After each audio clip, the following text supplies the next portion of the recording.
Bueno, buenas tardes. Vamos a dar inicio a este panel denominado Los problemas de litigio en el juicio por jurado. La presentación de los panelistas estará a cargo de Guillermo Nicora. Es abogado, agente fiscal en la provincia de Buenos Aires, profesor de Derecho Procesal Penal de la Universidad Atlántida Argentina, miembro de la Junta Directiva Nacional del INESIP, miembro de la Asociación Argentina de Juicio por Jurados y de la Asociación Argentina de Derecho Procesal y capacitador en técnicas de litigación.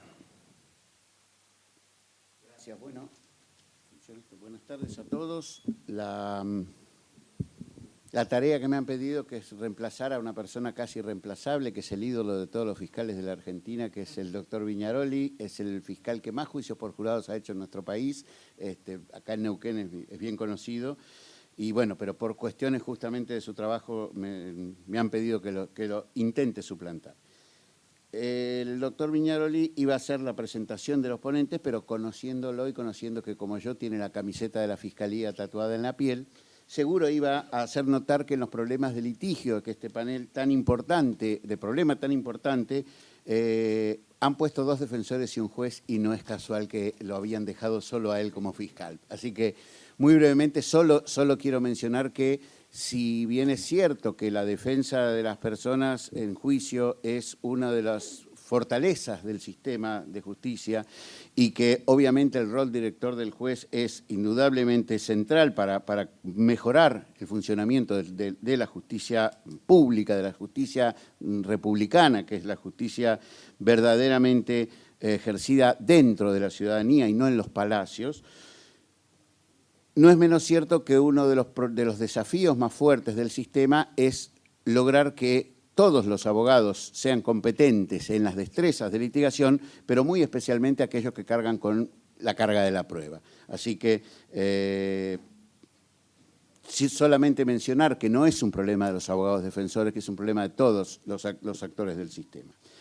Los panelistas que van a exponer en este tema son realmente 3 profesionales muy calificados en la capacitación en destrezas de litigación.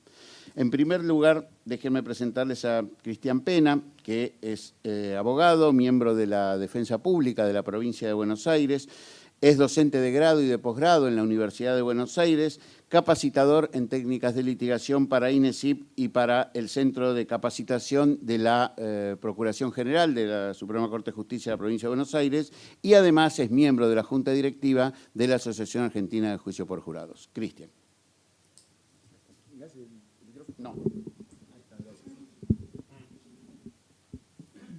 Bueno, ya preparo el cronómetro para no extenderme en tiempo, que quienes me conocen saben que eso es un gran esfuerzo que hago, así que voy a tratar de ser muy breve.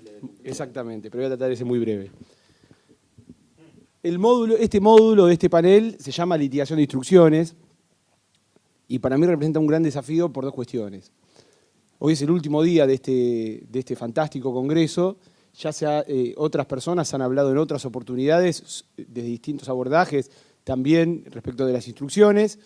Esto tiene una cara positiva, me ha permitido incorporar algunos conceptos, pulir otros y aprender más como para poder hablar hoy, pero tiene una cara negativa.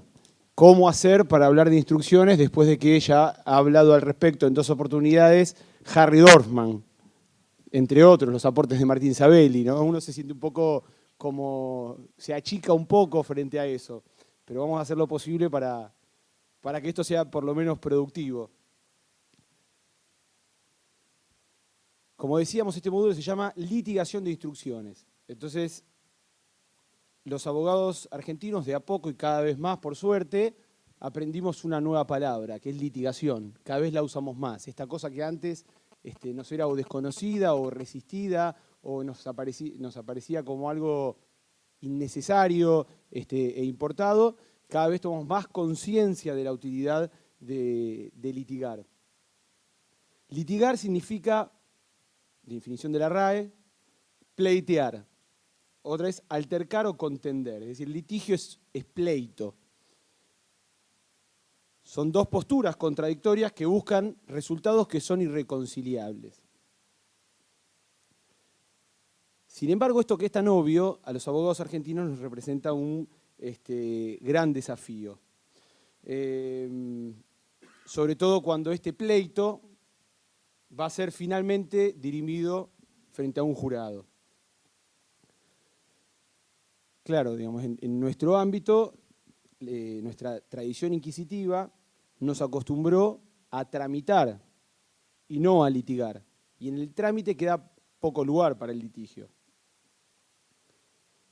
El trámite en realidad es la especialidad del gestor. Los abogados litigamos. Entonces, por suerte los abogados nos dimos cuenta que somos abogados, que no somos gestores y que por lo tanto tenemos que litigar. A propósito, digo muchas veces el litigar, a propósito, y ya vamos a retomar por qué. Así que bueno, asumiéndonos como abogados, advertimos, ya abogados que litigan, advertimos que tenemos que prepararnos para afrontar estratégicamente, reitero, litigar estratégicamente cada una de las etapas del proceso penal. Esas etapas van a conducir a una resolución y no puedo, sería poco profesional, sería una irresponsabilidad profesional no estar preparado para afrontar cada una de esas etapas. En esta oportunidad, de entre todas esas etapas, vamos a hablar de las instrucciones, de la litigación de las instrucciones, que son las explicaciones que el juez va a impartir a los jurados para que puedan desarrollar su tarea, ¿no? Más o menos así también la definía ayer Harry Dorfman, para que puedan desarrollar su tarea correctamente. Puntualmente hoy vamos a hablar en las explicaciones que hacen al derecho aplicable. Es evidente que el modo en que el juez explique el derecho va a tener una incidencia fundamental en la resolución del caso. No es lo mismo que dé una explicación o que dé otra, que haga una interpretación del derecho o que haga una interpretación diferente. Por lo tanto, el abogado va a tener que prepararse para que el juez explique el derecho, para que dé una explicación que sea funcional, podemos llamar, a su caso. Y tratar de evitar que explique algo que sea perjudicial para su caso. Para que sepamos de dónde partimos, puede ser útil empezar por refrescar cuál es el modo en que estamos acostumbrados a trabajar los abogados en Argentina, es decir, aquello a lo que nos acostumbraron nuestros procesos tradicionales. ¿Cuándo se discute en este escenario? Cuando los abogados argentinos están acostumbrados a debatir el derecho. Los abogados sugieren una interpretación jurídica, tradicionalmente, en el alegato final. En ese momento, entre el planteo de inconstitucionalidades varias, retomar inconstitucionalidades planteadas al principio que fueron diferidas, cuyo tratamiento fue diferido para la sentencia, mientras efectuando consideraciones de hechos y análisis de la prueba, en el medio de todo esto, el abogado argentino sugiere cómo el derecho debe ser interpretado. Y cuándo el abogado argentino va a conocer la interpretación que finalmente el juez, en este caso concreto, hizo del derecho, con la lectura de los fundamentos de la sentencia, que en algunos casos va a ser incluso después de que el juez pronuncie su veredicto. ¿Sí? En este ámbito es que los abogados argentinos estamos acostumbrados a debatir sobre el derecho. Teniendo fresco esto, es decir, esto lo conocemos todos perfectamente, pero esto creo que es útil decirlo principalmente por respeto a nuestros invitados estadounidenses que seguramente serán ajenos a esta información, y después para que todos, absolutamente todos, a quienes nos es obvio, esto lo tengamos presente y no nos confundamos. Desde este ángulo es que los abogados argentinos analizamos el proceso y puntualmente analizamos la discusión del derecho. Dicho esto, habiéndose refrescado esto, es útil ya abordar otra cuestión: cómo funciona un proceso acusatorio puntualmente con jurados, que es el nuevo proceso de Neuquén, de Provincia de Buenos Aires, y que se viene propagando, por suerte, cada vez más en todo el país. Siempre me gusta a mí insistir con esto cuando hablo de diferentes temas, así que muchos me habrán escuchado, les pido disculpas, digamos, no es que quiero aburrir, sino que quiero hacer énfasis en esta cuestión, es decir, en otras oportunidades he hablado de otras etapas del proceso penal y empecé por remarcar lo mismo, pero me parece que es fundamental. En un juicio por jurados, los diferentes tipos de decisión se debaten en diferentes etapas específicamente destinadas para ese tipo de discusión, ¿sí? La prueba admisible se va a discutir en una audiencia preparatoria, la integración del jurado en una audiencia de voir dire, los hechos del caso van a ser materia de discusión en el juicio, obviamente, la interpretación del derecho, y acá es donde vamos a volver hoy, se debate en la audiencia de litigación de las instrucciones y eventualmente, si corresponde, en una audiencia de cesura se va a discutir una pena y la medida de seguridad. Es decir, es un proceso ordenado. A diferencia de nuestros procesos tradicionales, hablamos de un proceso ordenado. Distintas etapas para discutir diferentes cuestiones. Como pueden ver, a su vez, son diferentes órganos de decisión los que toman cada una, los que deciden cómo va a ser esa cuestión que se está discutiendo. El jurado es el que va a decidir los hechos. Las demás cuestiones son competencia del juez profesional. Esto, a su vez, este proceso a su vez es un proceso sumamente controlado. ¿Por qué digo que es controlado? Porque contempla innecesariamente, inevitablemente, amplias intervenciones de las partes en todas y en cada una de esas etapas. Y requiere también que la parte concurra a esa etapa debidamente preparada, es decir, sabiendo qué es lo que quiere, cuál es su caso y qué es lo que necesita de esta etapa para la imposición de su caso por sobre el del adversario. Contamos, por lo tanto, yendo ya al tema que nos ocupa, con una etapa específica, exclusiva, para discutir derecho. Algunas me han dicho, pero entonces todo lo que yo estudié, Rossin, Jacobs, ¿qué hago con todo esto? ¿Ya dejo de ser abogado? ¿El derecho no existe más? No, no. Ahora tenemos una etapa que antes no existía, que es una etapa en la que vamos a discutir derecho. Los abogados argentinos, todos nuestros conocimientos jurídicos de dogmática sustantiva los podemos aplicar a esta etapa.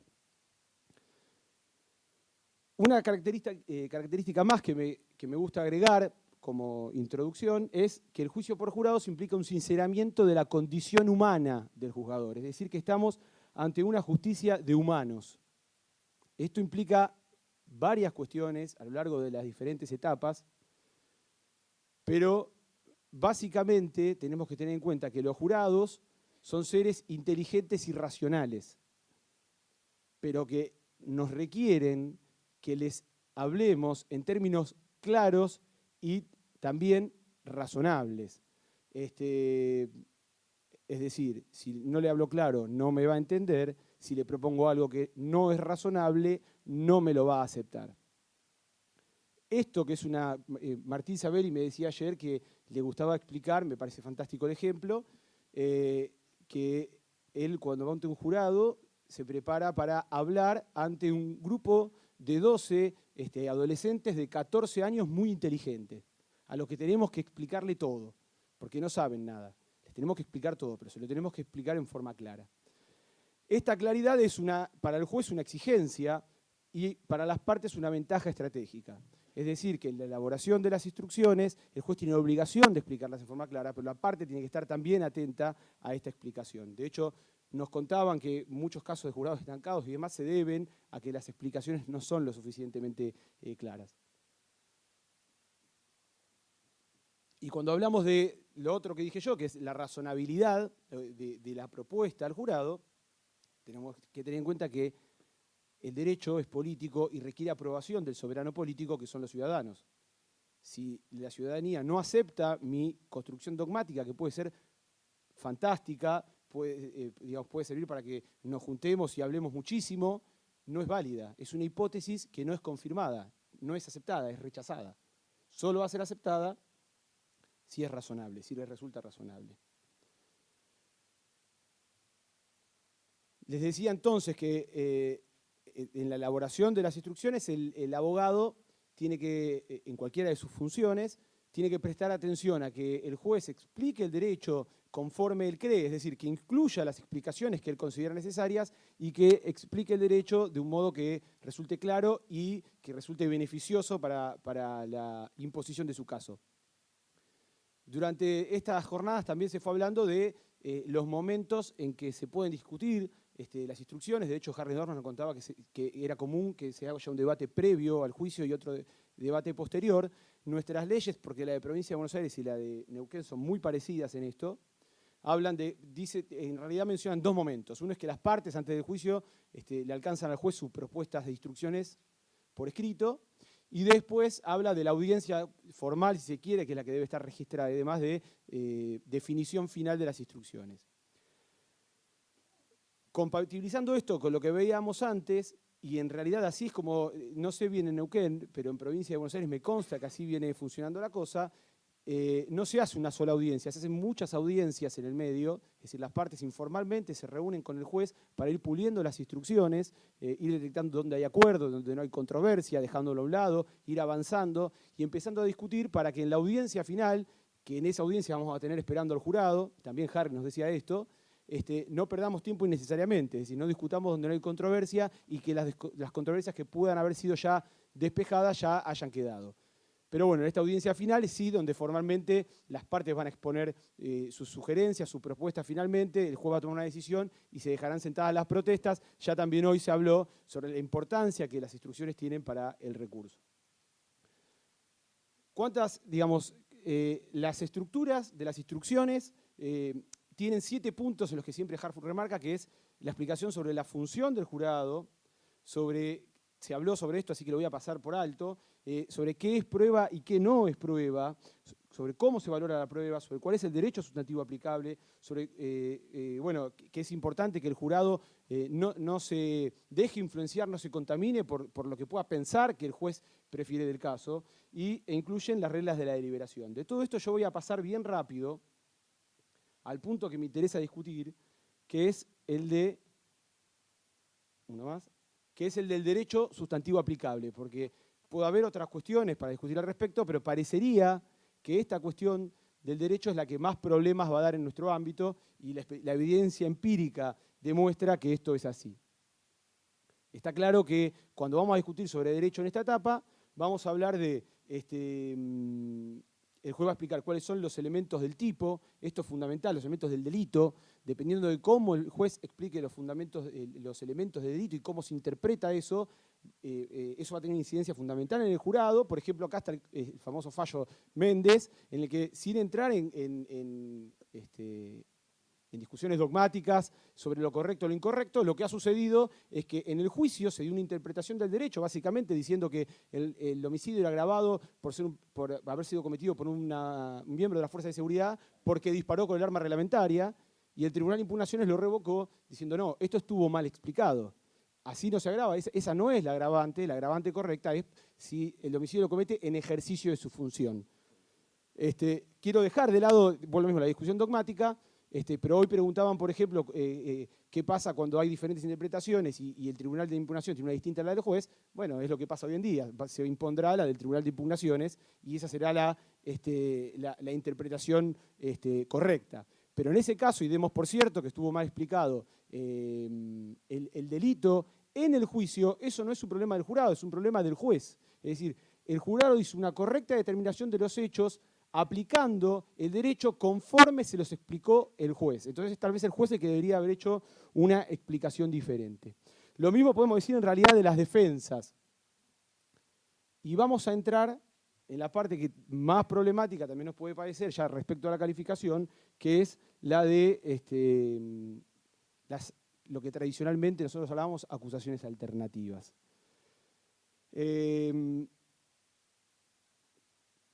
Muestra un botón, vamos a tomar como leading case el fallo Carrascosa, todos lo deben conocer, es un caso de mucha repercusión. Allí la Fiscalía acusó por homicidio y en subsidio fue por buscando el encubrimiento. De hecho, fue condenado por encubrimiento.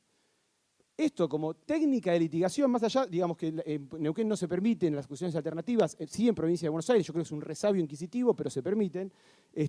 Más allá de esto, es una pésima técnica de litigación. Si yo a un jurado o a un juez le digo, esto es un homicidio, señores, claramente, pero si no es un homicidio, es un encubrimiento, estoy diciendo que no tengo la menor idea de cómo sucedieron las cosas. Esto es lo que estoy diciendo, y sería anormal que esto sea interpretado de otra manera. Es decir, si nosotros entendemos que el juez está preparado para manejar acusaciones alternativas, entonces tenemos un grave problema con el juez, porque el juez está preparado para hacer algo que no es razonable. Esto sería como que yo les diga, señores, pasen, vengan mi auto, cómprenlo porque está impecable. Nunca tuvo un choque, pero si lo tuvo fue bien arreglado. Ningún vendedor de autos usados haría esto. O, como una vez me contaron, el hombre cuya mujer le desconfiaba un poco y él le dijo, mirá, yo nunca te fui infiel, pero si te lo fui, había tomado mucho y no sabía lo que hacía. Si pretendemos que la esposa de este hombre le diga, mirá, la verdad no te creo que no fuiste, pero la hipótesis alternativa me parece atendible, vamos por el mal camino. ¿Sí? Entonces, digamos, el juicio por jurados nos muestra una manera más coherente de manejar alternativas, más limitada también tal vez, que es a través de los delitos menores incluidos. Es decir, hay una acusación por un delito mayor, supongamos homicidio agravado, si la defensa dice no, cuestiona la autoría, es decir, mi defendido es no culpable, podemos suponer, por ejemplo, para hacerlo bien simple, el homicidio simple está completamente incluido en el homicidio agravado. Es decir, para llegar al homicidio agravado tenemos que pasar por el homicidio simple. Entonces yo tengo la posibilidad de plantear alternativas a través de las instrucciones y sin rifarme mi credibilidad, porque lo que yo voy a hacer no es decirle, señores del jurado, esto es un homicidio agravado, y si no lo es un homicidio simple. Así arrancó el juicio de San Martín, por ejemplo, de provincia de Buenos Aires. Señores, esto es un homicidio, y si no lo es un exceso en la legítima defensa. Rifada la credibilidad. Lo que voy a hacer en cambio es decir, señores, esto es un homicidio agravado. Pero en todo caso le voy a pedir al juez que instruya por el delito menor incluido homicidio. Yo no rifo mi credibilidad, es el juez el que ofrece esta opción. Esto lo digo desde la acusación, también lo podemos decir desde la defensa. También la defensa va a estar interesada, digamos, porque en el laboratorio decimos, no, yo quiero que vaya el todo o nada, pero en la práctica nos muestra que suele ser conveniente tener la hipótesis alternativa, porque si no yo corro el riesgo de que se me vayan para el otro lado. Es decir, yo quiero la absolución y no me llevo 8 años por el homicidio simple, me llevo la perpetua por el homicidio agravado, aunque no estuviera, a mi criterio, bien probada la agravante. Planteo para terminar 3 escenarios posibles que me parece que tenemos que pensar. Y ya termino, Guille. Empecé anticipándolo y el que avisa no traiciona. Opción 1. ¿Puede el juez negarse a instruir por un delito menor a pedido de la parte? El fragmento que tenemos ahí de un fallo de la Corte Suprema de Puerto Rico, que se llama Bonilla Ortiz, donde se discutió esto, la parte pidió que se instruya por un delito menor, el juez lo negó, y la Corte Suprema revocó diciendo que se le había ocultado al jurado una de las posibilidades jurídicas para resolver correctamente el caso. Para ir rápido, les voy a contar que en el juicio, el segundo juicio que hubo en San Martín, la Fiscalía acusaba por robo con arma de fuego, y la defensa cuestionaba la autoría, dijo, es no culpable. Y así fueron los alegatos. Cuando fueron a discutir las instrucciones, la defensa pidió que se instruya por el delito con arma no secuestrada o cuya aptitud para el disparo no pudiera tenerse por acreditada. Para nuestros compañeros, nuestros amigos estadounidenses, estos son estos inventos argentinos que no resisten mayor análisis, pero que están vivitos y coleando. Cuando se propone esto, la Fiscalía se opone. Dice, no, la defensa jamás sugirió durante el juicio la posibilidad de esta hipótesis alternativa. Y acá 2 cuestiones. La primera es que esto podemos considerar que es técnicamente incorrecto. Es decir, la jueza instruyó por el delito menor incluido diciendo, señor fiscal, usted acusó por el homicidio agravado, el robo agravado por el uso de arma de fuego, y el robo agravado por el uso de arma de la que no se puede demostrar el título está completamente incluido, hay que pasar por ahí para llegar al otro. Entonces, técnicamente esa oposición es incorrecta. Pero aparte es incorrecta estratégicamente, y esto me gustaría resaltarlo por 2 cuestiones. En este caso, como dije, incluyó la instrucción intermedia y el jurado dijo culpable por robo con arma de fuego, es decir, la hipótesis de máxima. ¿Qué hubiese pasado si la jueza le hacía lugar a la oposición y decía no voy a instruir por el delito menor incluido? 2 cuestiones que demuestran que la estrategia es mala. Número 1, el jurado podía haber dicho entre el robo con arma de fuego y la nada, si no considero que había un arma o no me probaron que había un arma, nada. Es un riesgo muy importante, es una apuesta, como decía Harry Dorman, es un casino. Segunda opción, ¿qué hubiese se entra en el delito menor incluido, se rindió un veredicto como el que se rindió, robo con arma de fuego? hubiese generado un agravio para la defensa. Y la defensa hubiese podido recurrir diciendo que esa oposición al delito menor incluido se había tornado en un veredicto arbitrario. Y el fiscal tiene interés no solo en ganar el caso, sino que esa decisión sea luego confirmada. Entonces, estratégicamente es incorrecta. Para terminar, los últimos 2 puntos. Pregunta, ¿puede o debe el juez instruir por el delito menor incluido sin pedido de parte, de oficio? Y la segunda es si puede hacerlo ante oposición de parte. Harry Dorman nos explicó que la Corte de California había dicho que el juez debía hacerlo porque el juez conoce el derecho. Yo en un momento creía que no, ahora estoy un poco más dubitativo, y lo que yo entiendo es que el deber del juez es explicarle al jurado cuál es el derecho, porque estamos hablando de un tribunal de jurados que tiene 12 legos y un técnico. Entonces el juez le tiene que explicar al jurado cuál es el derecho y no puede mentirle o engañarlo con respecto al derecho. Es decir, las partes, Guille yo sé que no está de acuerdo, lo discutimos ayer, pero las partes no pueden consensuar una modificación de la ley. Y la ley no dice blanco y negro, dice blanco, dice negro y dice gris. No quiero andar mucho al respecto, es una discusión que está vigente. De hecho, la Corte Federal de Estados Unidos no tiene un fallo semejante y, según me han contado, hay jueces que instruyen por el delito menor en estos casos o no. Y para terminar, vuelvo a la claridad. También se ha preguntado si era posible que un ciudadano comprenda cuestiones tan complejas como la legítima defensa y demás. Einstein decía que yo solo sé de algo realmente si estoy en condiciones de explicarlo de modo de que pueda comprenderlo mi abuela. ¿Sí? Así que creo que nosotros somos profesionales, que sabemos aquello de lo que hablamos y por lo tanto podemos explicarlo para que lo comprenda nuestra abuela, y si lo comprende nuestra abuela lo va a comprender cualquier jurado. Muchas gracias.